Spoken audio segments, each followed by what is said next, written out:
Hello friends. आज हम बात करेंगे कि क्या हमें कोशिश करनी चाहिए खुद से कुंडलिनी शक्ति को जागृत करवाने की।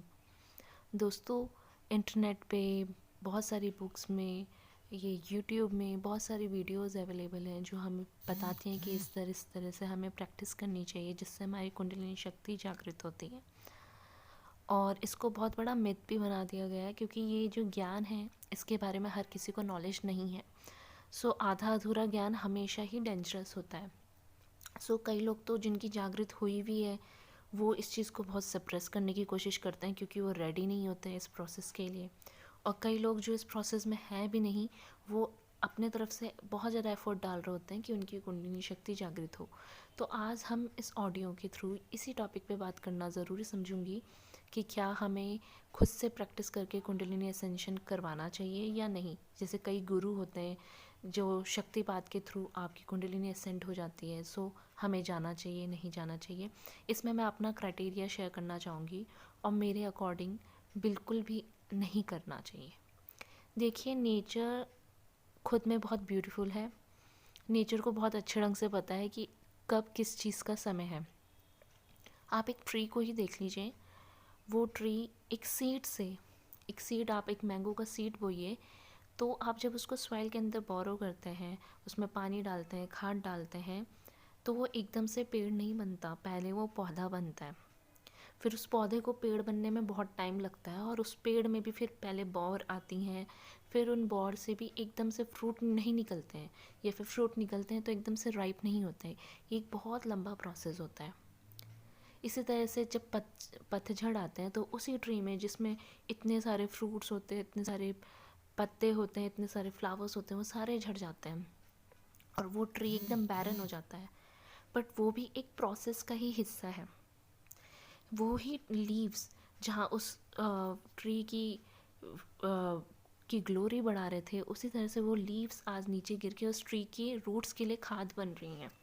इसी तरह से हमारी एसेंशन जर्नी होती है जहाँ सोल शॉक भी उतना ही इम्पॉर्टेंट होता है जितना कि कुंडलिनी एसेंशन इम्पॉर्टेंट होता है। एंड कुंडलिनी एसेंशन बहुत ब्यूटीफुल जर्नी है, लेकिन जो भी इस जर्नी में आए हैं वो खुद से नहीं आए हैं। उनका समय आ गया था, उनकी आत्मा का समय आ गया था कि वो एक स्पिरिचुअल लेसन्स को सीखें।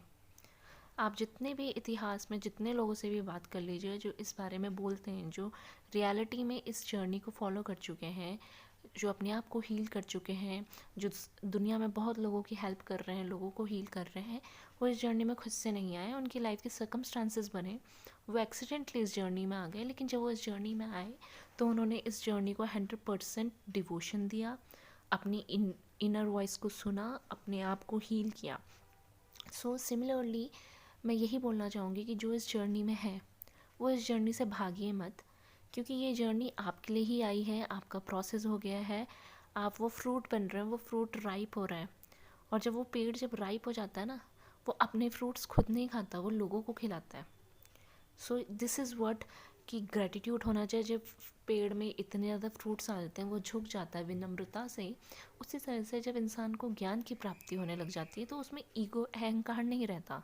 फिर वो सिर्फ मैं नहीं सोचता, वो लोगों के बारे में भी उतना ही सोचता है, लोगों के इमोशंस की भी उतनी ही वैल्यू करता है। और सर्विस टू मैनकाइंड इसलिए होता है, सर्विस टू ह्यूमैनिटी इसलिए होता है।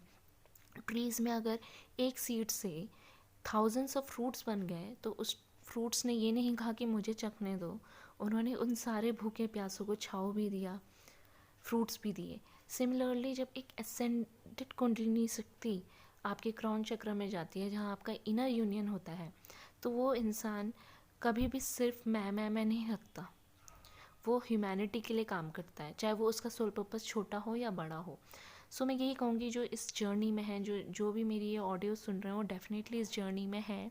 सो वो इस जर्नी के साथ 100% लॉयल्टी दिखाएं। कोई भूल चूक नहीं होनी चाहिए। अपनी जर्नी को प्रॉपर से कैरी कीजिए, अपने लेसन्स लर्न कीजिए, अपने कर्मा बैगेजेस को रिलीज़ कीजिए, योगा और मेडिटेशन ज़रूर कीजिए। मैं अपने हर वीडियो में यही कहती हूँ कि yoga and meditation very very important, क्योंकि yoga is itself a union and meditation is the manifestation. Soul, हमारी सोल को नहीं पता होता है कि इतना इतना मेटेरियलिस्टिक अचीवमेंट करना है, हमारी सोल को फ्री होना है। और हम इस बॉडी में, ह्यूमन बॉडी में हैं जहाँ हम इस लेवल की कॉन्शियसनेस को समझ सकते हैं। सो बी ग्रेटफुल, और हर चीज़ के लिए ग्रेटफुल होते हुए, इस जर्नी के लिए ग्रेटफुल होते हुए आगे बढ़िए, अपनी जर्नी को फॉलो कीजिए। और जो इस जर्नी में नहीं है, जो ये सोचते हैं कि हमारी कुंडलिनी असेंड हो जाएगी तो हमें दुनिया में सब कुछ मिल जाएगा, क्योंकि बहुत ज़्यादा मिथ्स भी इस चीज़ के लिए फैलाए गए हैं। हाँ, कुंडलिनी शक्ति जब असेंड होती है तो बहुत कुछ आप अट्रैक्ट करने लग जाते हो, ये बात सच है। बट जब आप अट्रैक्ट की फ्रिक्वेंसी में होते हो ना, तो आपके अंदर की इच्छाएं एक्चुअल में डिज़ोल्व हो चुकी होती हैं, वो इतनी ज़्यादा इच्छा रह ही नहीं जाती आपके अंदर। सो जितने लोग कुंडलिनी शक्ति को मतलब जानबूझ के अचीव करना चाहते हैं कि ऐसा हो जाएगा वैसा हो जाएगा तो मैं कर लूँ, तो मैं पहले ही बोलना चाहूँगी ये प्रोसेस बहुत पेनफुल होता है। ठीक है, आप शक्ति पात के थ्रू किसी योग गुरु से असेंड भी करवा सकते हैं, ऐसा नहीं है कि नहीं होती है, ये होती है। बट जब कुंडलिनी शक्ति ऊपर उठती है ना, तो हमारी जो सोल है, हमें तो इसी जन्म का पता है, हमारी सोल को, हमारे सबकॉन्शियस माइंड को बहुत सारे जन्मों का पता है, अच्छे बुरे सारे कर्म पता है। तो जब ये कुंडलिनी शक्ति ऊपर उठती है तो वो सारे बैगेजेस को रिलीज़ करते हुए निकलती है। तो वो इमोशनल पेन, वो जितने भी सप्रेस्ड इमोशन थे, पाइल्ड इमोशंस थे, जेनेटिक ट्रॉमास थे, फैमिली ट्रॉमास थे, वो सब सरफेस पे आते हैं। तो जब कुंडलिनी शक्ति जिस इंसान की नेचुरली अराइज होनी होती है तो उसमें इतनी स्ट्रेंथ आ जाती है कि वो ये सब फेस कर सके। लेकिन जिसमें ये अराइज नहीं हुई है नेचुरली, जिसने आर्टिफिशियली इंड्यूस करवाई है, तो आत्मा में इतनी शक्ति नहीं होती है कि वो ये सब फेस कर सके। क्यों बोलते हैं कि पिछला जन्म, जब हम नया जन्म लेते हैं तो पिछला जन्म का सब भूल के आते हैं, क्योंकि भूलना कई बार बहुत ज़रूरी होता है। तो सोचिए अगर एक्सीडेंटली अराइज हो गई और आप वो सारी चीज़ें क्लटर बन के आ गई और आपसे संभाला नहीं गया, तो वो हैज़ार्डस भी हो सकता है। So follow your path and be grateful to divine. Thank you very much, hope you like